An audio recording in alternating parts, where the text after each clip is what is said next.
Assalamualaikum warahmatullahi wabarakatuh. Selamat siang adik-adik mahasiswa semua dan juga calon mahasiswa jurusan Bahasa Inggris Politeknik Negeri Padang. Nah, hari ini kita kedatangan tuan rumah sendiri, yaitu Ibu Ketua jurusan kita, Ibu Martini, Ibu Dr. Martini MPD dan Ibu Dini Aulia sebagai sekretaris jurusan Bahasa Inggris. Selamat siang Ibu Dini dan Ibu Titi. Selamat siang Miss Tia. Selamat siang Miss Tia. Terima kasih sudah mengundang kita. Terima kasih juga telah hadir Ibu Dini. Selamat buat podcastnya Bu Tia. Ya amin Bu, berkat dukungan Politeknik Negeri Padang dan Ibu Kajur dan Ibu Sekjur jurusan Bahasa Inggris Politeknik Negeri Padang. Nah, mungkin pertanyaannya bisa kita mulai yang pertama ya Bu, pertanyaannya yang paling mendasar sekali. Kalau orang ngomong Politeknik Negeri Padang itu identik dengan jurusan teknik. Tapi sekarang kok ada jurusan bahasa Inggris, D3 jurusan bahasa Inggris. Nah, itu bagaimana ceritanya itu Bu? Kenapa di Politeknik ada jurusan D3 bahasa Inggris? Oke, Miss Tia ya. Kita panggil Miss Tia aja Ibu Dini ya. Siap. Jadi memang mungkin pertanyaannya Miss Tia itu akan jadi pertanyaan-pertanyaan bagi yang lain. Kenapa sih ada jurusan bahasa Inggris di Politeknik? Iya. Jadi tadinya kan Politeknik itu kan awalnya itu Politeknik Engineering Universitas Andalas. Itu hanya jurusan yang ada itu hanya khusus untuk engineering, untuk rekayasa. Ada waktu itu pada awalnya itu ada sipil, ada mesin dan ada elektro ya.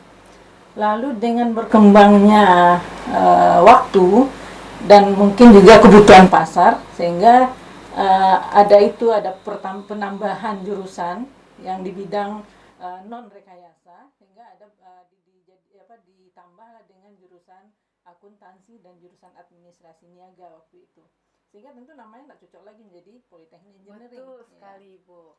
Nah, untuk itu namanya berubah menjadi Politeknik Universitas Andalas karena memang waktu itu kita masih bagian dari UNAN ya. Setelah itu ada lagi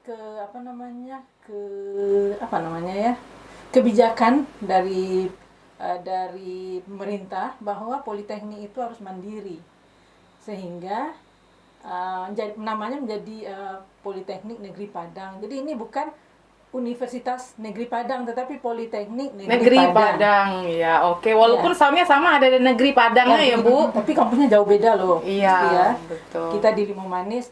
Lalu mengenai bahasa Inggris, ini memang jurusan yang paling terakhir, tapi bukan prodi yang terakhir, tapi jurusan yang terakhir. Termuda ya Bu? Termuda. Seperti Ibu Kajur dan Ibu Sekjurnya masih terlihat muda-muda. Mestinya ini bisa aja. Jadi memang tadi pertanyaannya adalah kenapa sih ada jurusan bahasa Inggris ya? Nah, kita kan pendidikannya itu kan beda ya. Kalau di UNAN itu kan UNAN sama UNP kan memang ada juga jurusan bahasa Inggrisnya, tapi itu kan arahnya ke akademik. Kalau kita kan ke vokasi. Jadi memang pendidikan vokasi ini kan tujuannya adalah menciptakan tenaga yang memang siap pakai di dunia industri kan itu. Sehingga bahasa Inggris kita tentu beda dengan yang ada di UNAN dan ada di UNP. Jadi kalau misalnya ingin menjadi ahli bahasa, mungkin bisa masuk ke UNAN, ke bahasa Inggris di UNAN. Tetapi kalau ingin menjadi seorang guru bahasa Inggris, masuknya ke UNP. Nah, jadi kalau ke Politeknik itu tujuannya adalah untuk mengisi kebutuhan di dunia industri. Oke, mengisi kebutuhan di dunia industri ya Bu. Nah, berarti sebagaimana adik-adik semua tahu bahwa kalau vokasi itu adalah tujuannya adalah menciptakan pekerja ya, artinya calon-calon pekerja handal di bidangnya. Nah, kalau bahasa Inggris bagaimana Bu? Mungkin spesifikasinya atau keunikan dan ciri khasnya yang bisa nanti tamatan dari D3 jurusan bahasa Inggris bawa itu apa mungkin Bu? Mungkin Ibu Dini bisa memberikan pencerahannya? Ya, pertama yang membedakan kita dari jurusan bahasa Inggris kalau di Sumatera Barat itu yang di apa ya Bu? Yang negeri itu Universitas Andalas, Universitas Negeri Padang. Sementara di Universitas Andalas itu ada sastra Inggris ya kalau nggak salah ya. Kalau di Universitas Negeri Padang itu ada sastra Inggris dan pendidikan bahasa Inggris. Mereka mencetak calon-calon guru gitu ya. Dan mereka stratanya di S1 ya. S1 ya, betul. Sementara kita di D3. Loh, kok D3 terus ada pula bahasa Inggris? Apa sih gitu ya?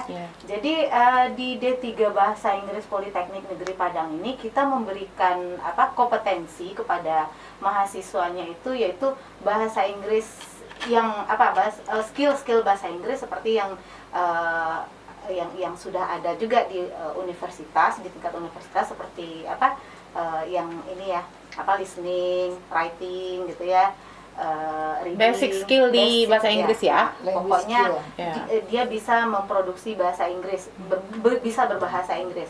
Nah, keunikan kita ini menambah skill yang sudah bisa berbahasa Inggris itu dengan specific skill atau kita namakan di sini additional skill. Additional skill. Ya, additional skills. Apa itu? Yang pertama adalah translation.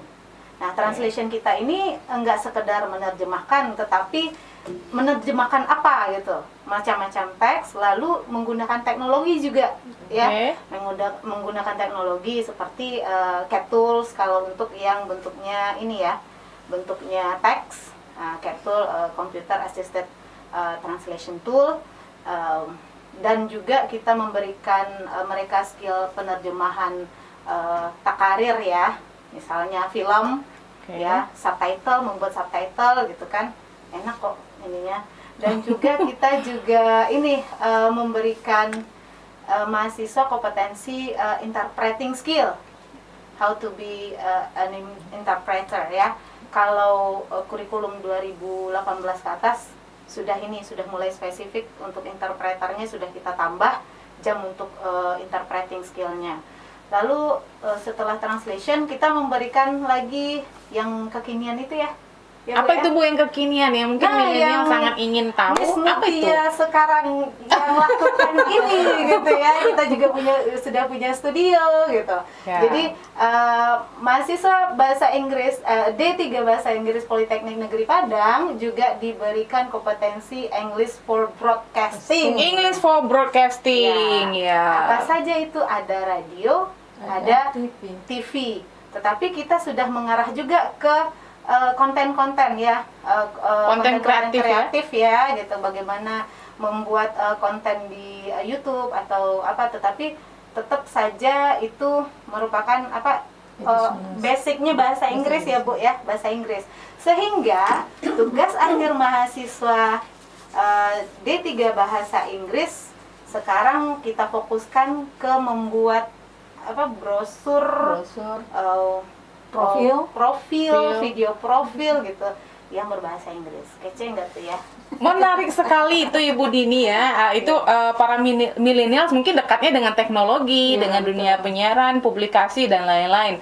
Tapi seperti Ibu Dini sampaikan tadi bahwa memang ada dua specific skills tadi, ada translation dan ada broadcasting. Nah, mungkin tadi ada yang menarik takarir. Nah, mungkin Ibu Dini mungkin bisa menjelaskan lebih jauh lagi mengenai takarir tadi. Mungkin ini sepertinya ini daya tariknya nih.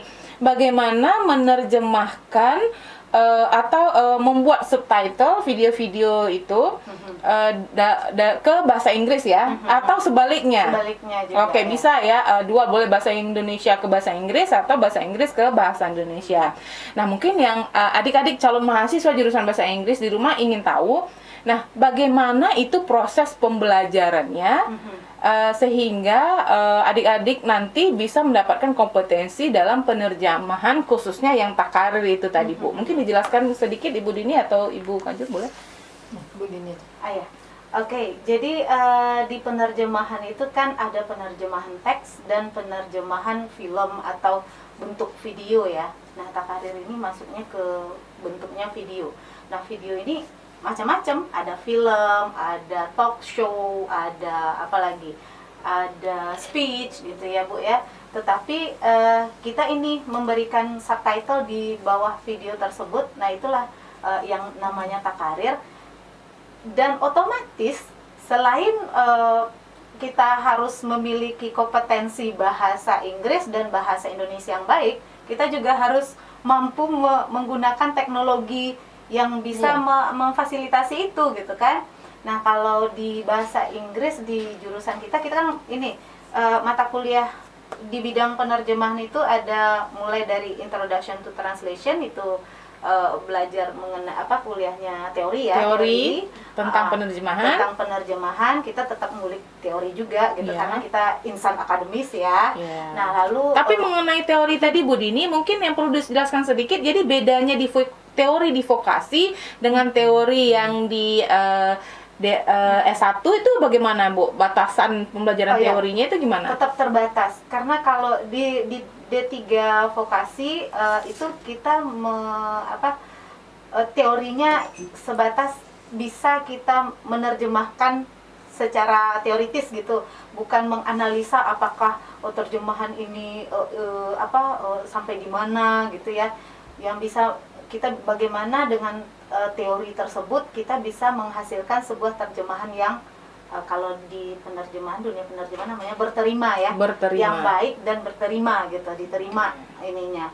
Nah, jadi teori-teori dasar penerjemahan itu mahasiswa kita harus tahu, harus mengerti, sehingga pada saat mereka menerjemahkan, mereka nggak kebingungan. Oh, ketemu ini istilah-istilah ini, gimana nih? Nanti akhir-akhir ke Google Translate, enggak lah ya, gitu ya.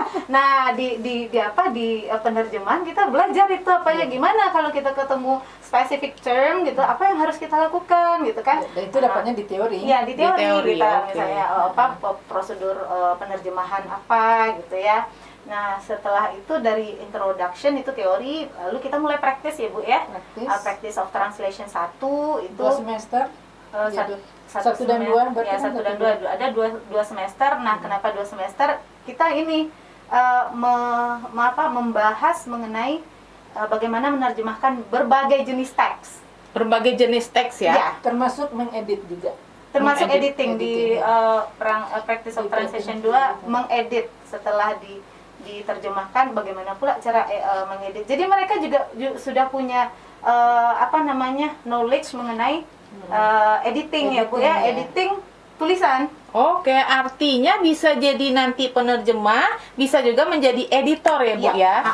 Nah, itu berbagai macam jenis teks gitu ya, termasuk komik, termasuk legal gitu ya. Kita kenalkan dan mereka juga sudah tahu bahwa ini loh penerjemahan, gak sekedar ini ya buku teks kuliah yang biasa diminta sama temennya, tolong dong terjemahkan dari dosenku ini gitu ya. Oke.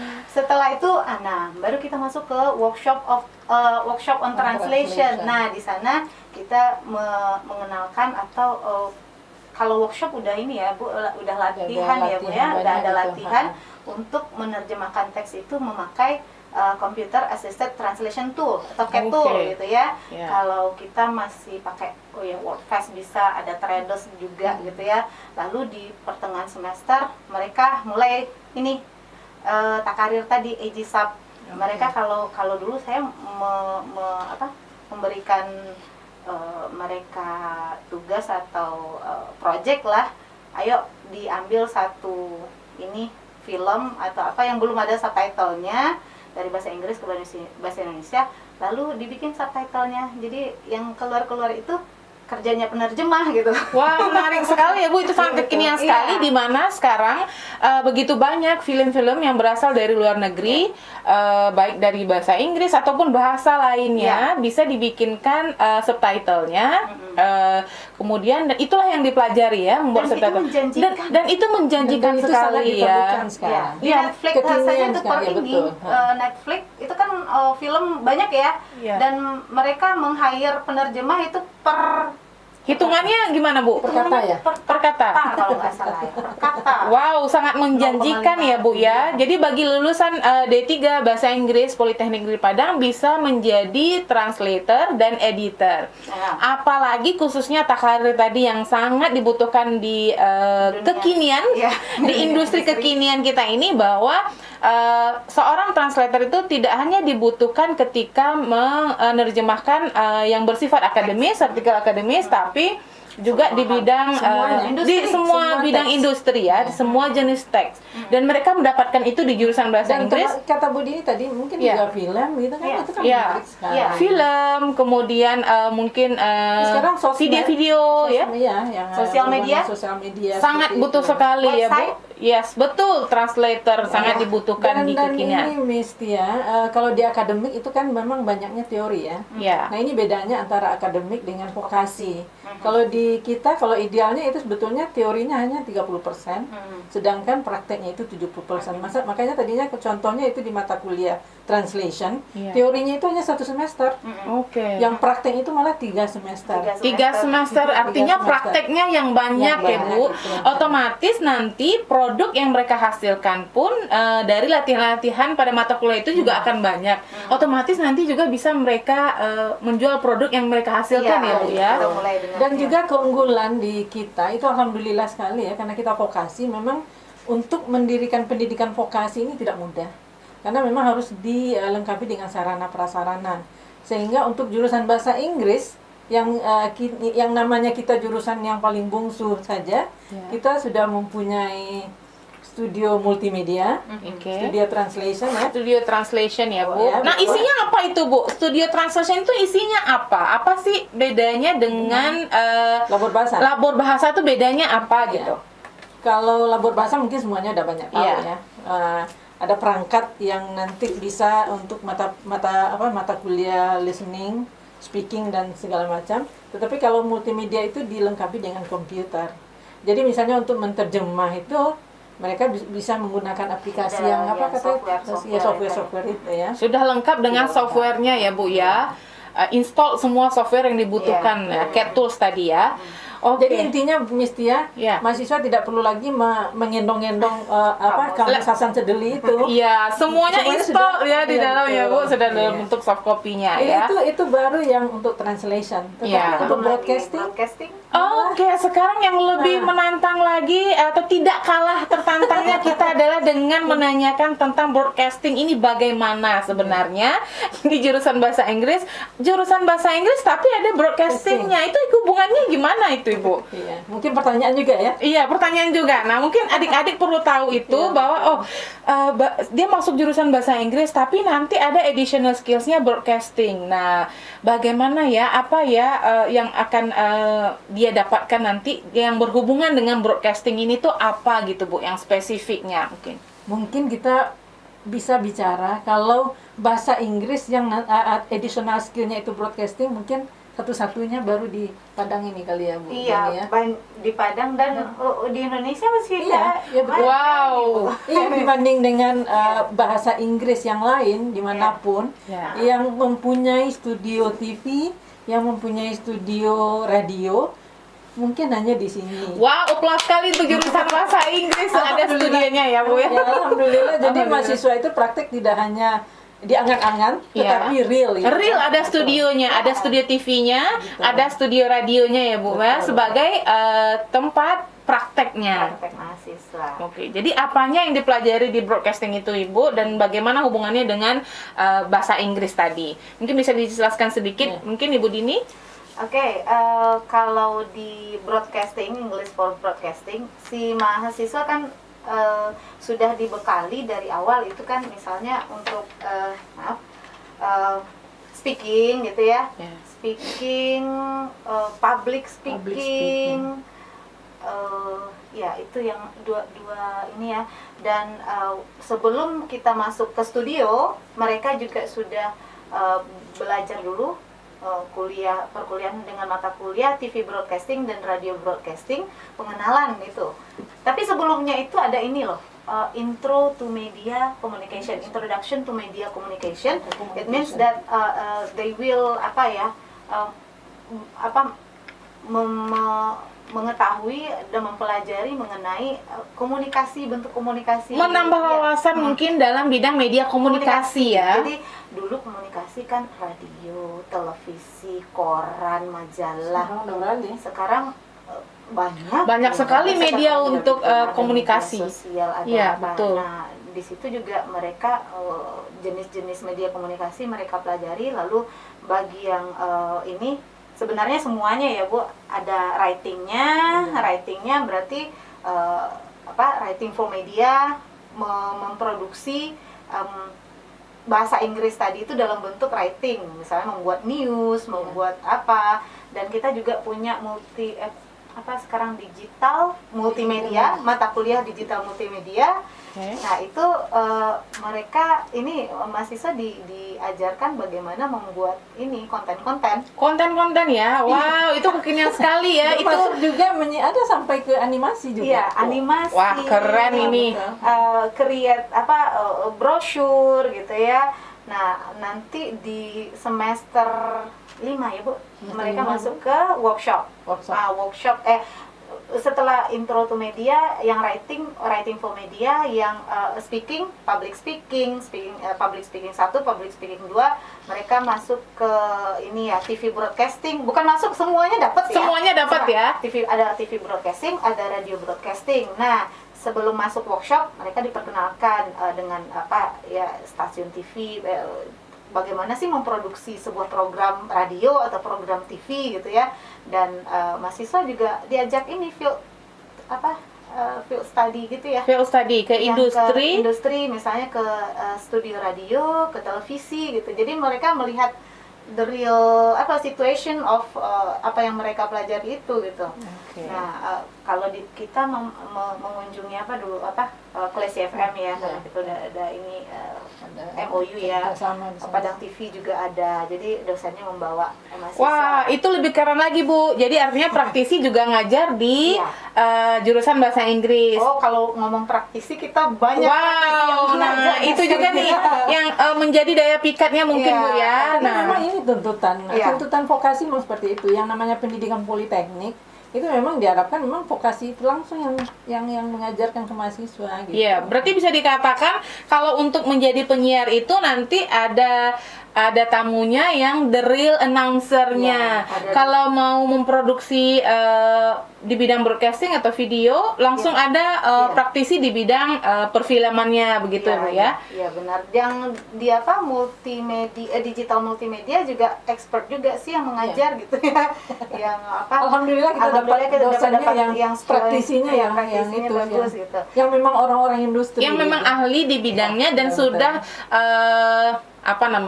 sudah bergelut di bidang itu ya, mungkin ya. Nah, lalu sampailah ke workshop gitu ya, workshop on TV broadcasting, workshop on radio broadcasting. Itu Mistia itu yang ini. Waduh, saya malu nih. Yang ini ya. Mereka pasti memproduksi ya. Memproduksi ada memproduksi dokumenter, kemudian memproduksi video virtual tour. Yes, ya kalau semester ini ya. Ya, video-video pariwisata mungkin ya. Oke. Nah. Jadi seorang mahasiswa bahasa Inggris itu nanti tamatnya not only they can communicate in English, but tetapi mereka juga tahu bagaimana step-step dalam membuat video. Ya. Gitu ya. Dalam membuat video dan sekaligus berbahasa Inggris videonya ya Bu ya. Iya, itu memang karena kan basicnya memang bahasa Inggris ya. Itu kan additional skillnya, tetapi dilingkan gitu kan. Nah itu.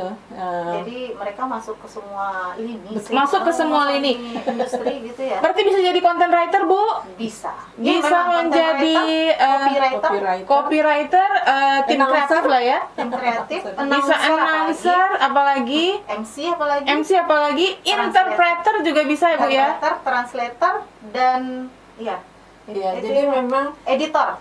Oke, editor. Jadi kalau kita lihat itu lulusan politeknik yang sudah bekerja ya, tadinya kita kan memang profilnya itu untuk menjadi penterjemah, menjadi yang seperti yang disampaikan Bu Dini tadi. Tetapi kenyataannya itu mereka itu bekerja di semua bidang. Di semua bidang. Iya. Mengajar juga. Jadi trainer.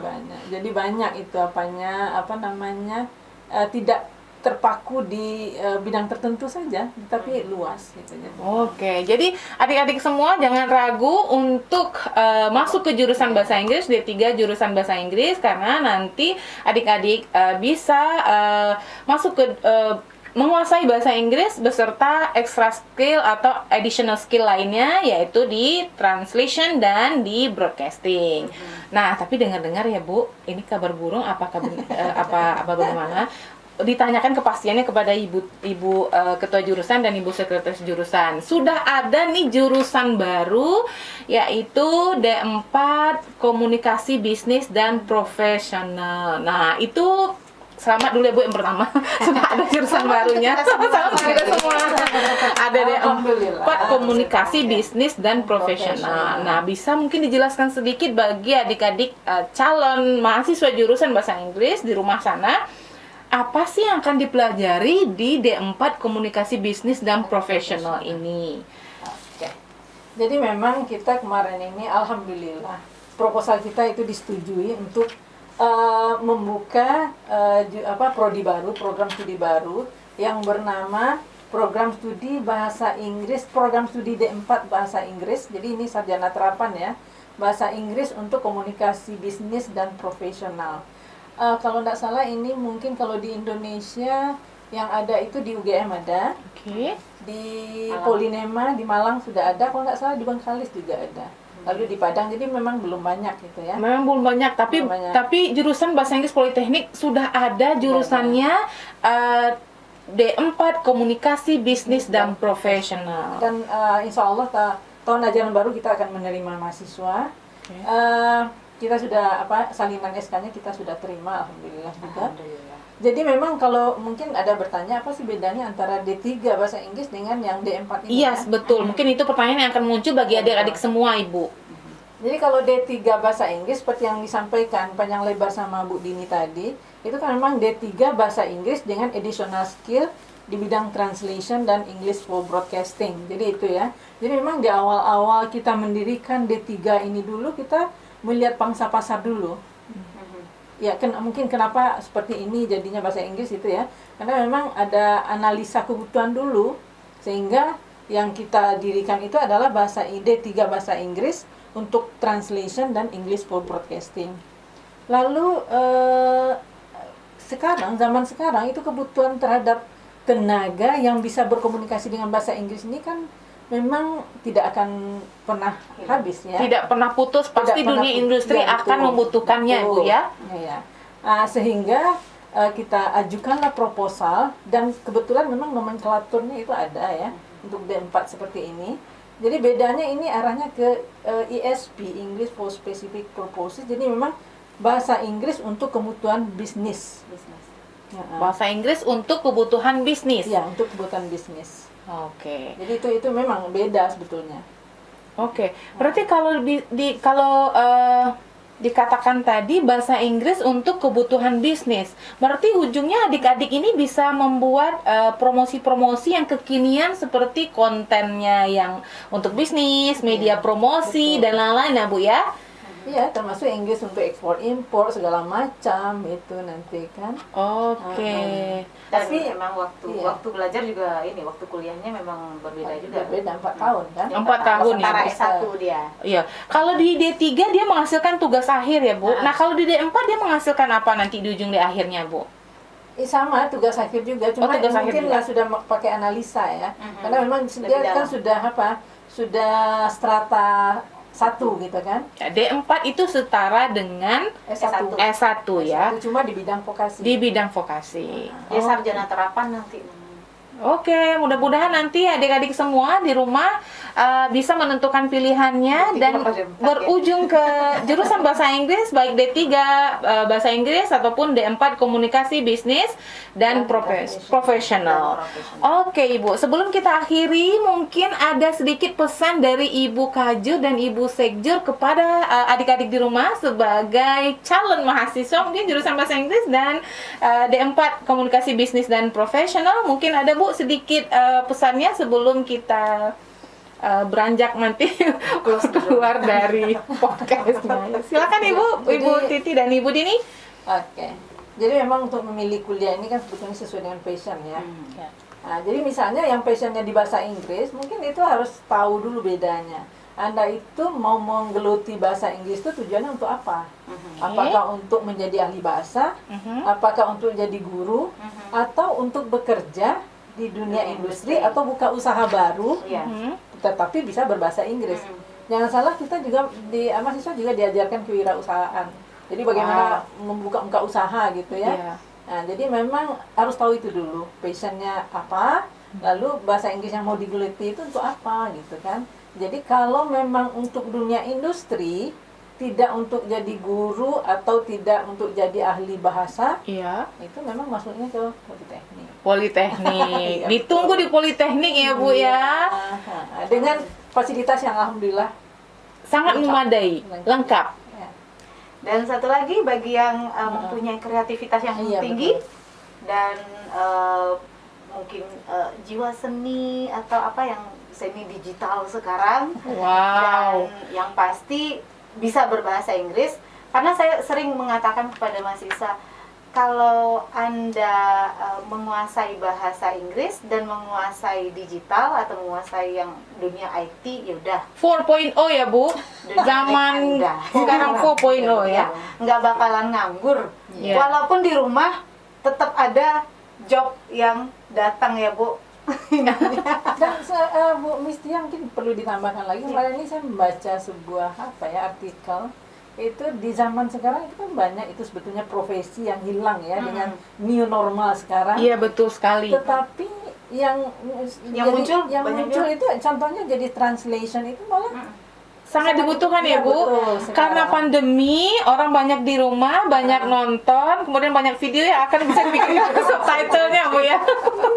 Banyak ini kayak bikin usaha baru, bikin website. Betul sekali. Websitenya. Iya betul. Satu lagi bisnis ya Bu ya, bisnis yang awalnya mungkin yang offline sekarang beralih ke online ya Bu ya, dan mahasiswa jurusan bahasa Inggris nanti bisa membikinkan media promosinya untuk itu ya Bu. Nah, itu. Nah, bagi adik-adik di rumah, itulah tantangan masa kini yang insya Allah bisa dijawab melalui proses pembelajaran di jurusan Bahasa Inggris Politeknik Negeri Padang, baik jurusan Bahasa Inggris D3 ataupun D4 Komunikasi Bisnis dan Profesionalnya. Oke, sekian untuk podcast kita hari ini. Terima kasih kepada Ibu Martini selaku Ketua Jurusan Bahasa Inggris Politeknik Negeri Padang dan Ibu Dini Aulia selaku Ibu Sekretaris Jurusan Bahasa Inggris Politeknik Negeri Padang. Oke, sampai ketemu di podcast